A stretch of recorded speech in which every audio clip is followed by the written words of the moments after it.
Hello, and welcome to 3-Minute History with Mr. Marv. Quick summaries about a range of different history topics.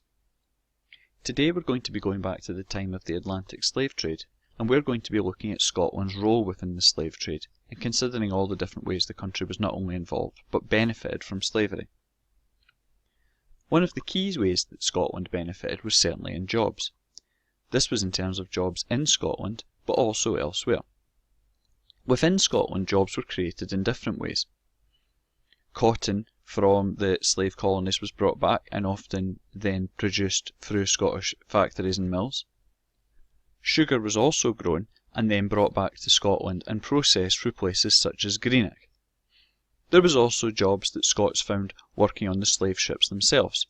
Large numbers of ship captains and ship surgeons in particular can be traced back to Scotland. And of course many Scots found work in the actual slave colonies themselves.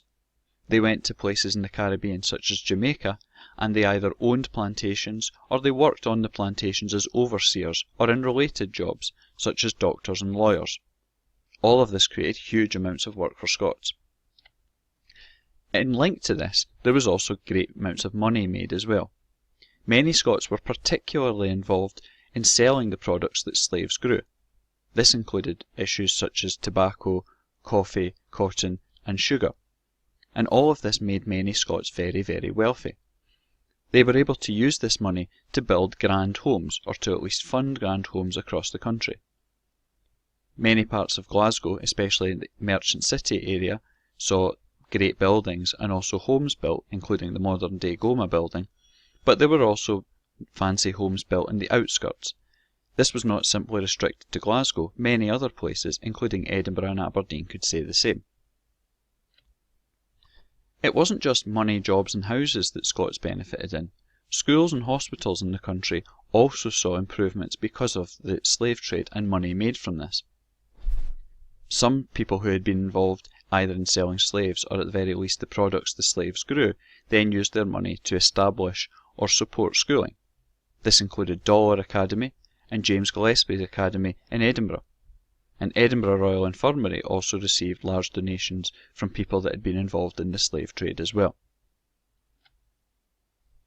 Although Scots certainly benefited from the slave trade, many of them were involved in the abolition of the trade, both ways. Many Scots actively campaigned to see an end to the slave trade. They argued that it was immoral and inhuman, and they took part in activities such as petitions, letter writing and other activities. However, some Scots were also involved in supporting the slave trade and ensuring it continued. This included politicians such as Henry Dundas, whose actions ensured that slavery took much longer to abolish than would otherwise have been the case. Many of them did so because they argued that Scotland would face significant economic and even military problems if the slave trade was abolished. Nevertheless, in 1807, the British Empire did finally outlaw the slave trade itself, and by 1833 all slavery was illegal in the British Empire.